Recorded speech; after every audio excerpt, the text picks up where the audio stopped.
السلام عليكم ورحمة الله وبركاته.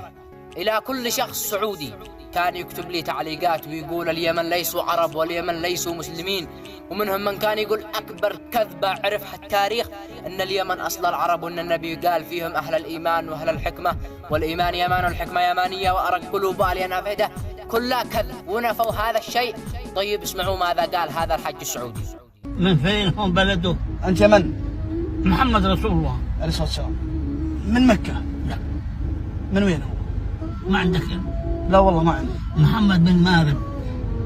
من مارب؟ نعم، من قبيل جرهم، من قريش، من بني هاشم، ونزحوا مكة عند إسماعيل بن إبراهيم.